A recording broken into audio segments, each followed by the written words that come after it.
கணவனை இழந்த போது தன்னுடைய கை குழந்தையாக இருக்கிற 6 வயது குழந்தையாக இருக்கிற வெள்ளச்சி, அவ்வளவுதான், எல்லாம் முடிந்து விட்டது, நாடு வெள்ளையர்களிடத்திலே அடிமைப்பட்டு விட்டது, நம் மீதி காலத்தில் நம்ம பிள்ளைக்காக நம்ம குழந்தைக்காக வாழ்ந்து விட்டு போவோம் என்று ஓடி ஒதுங்கி போகவில்லை.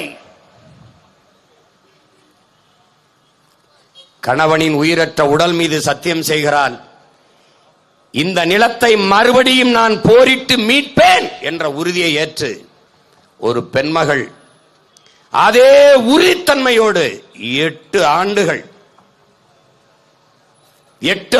அந்த உறுதி சற்றும் குலையாத அப்படியே நின்று போரிட்டு மறுபடியும் தன் தாய் நிலத்தை மீட்டாள் என்றால் தமிழர் என வரலாற்றிலே, இந்திய துணைக்கண்டத்தின் வரலாற்றிலே நம்முடைய பாட்டிக்கு மட்டும்தான் அந்த பெருமை உண்டு.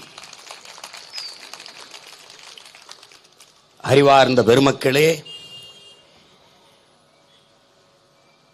நம்முடைய பாட்டன் பூலித்தேவன் வெள்ளைக்காரர்களை எதிர்த்து போரிட்டார். நம்முடைய பாட்டன் அழகுமுத்துக்கோன் வெள்ளைக்காரர்களை எதிர்த்து போரிட்டார். மன்னர் கட்டபொம்மன் அவர்கள் வெள்ளைக்காரர்களை எதிர்த்து போரிட்டார். அவருடைய படையிலே நம்முடைய பாட்டன்கள் வெள்ளையத்தேவனும் சுந்தரலிங்கனாரும் இருந்து தளபதிகளாக இருந்து போரிட்டார்கள். அதை போலவே நமது பாட்டிக்கு பின்னால் நம்முடைய வீர பெரும்பாட்டன்கள் மருதுபாண்டியர்கள் வெள்ளையர்களை எதிர்த்து போரிட்டார்கள். இந்திய பெருநிலம் முழுமைக்கும் பல்வேறு மன்னர்கள் வெள்ளைக்காரர்களை எதிர்த்து போரிட்டார்கள். ஆனால் எல்லோரும் போரிலே தோற்று போனார்கள்.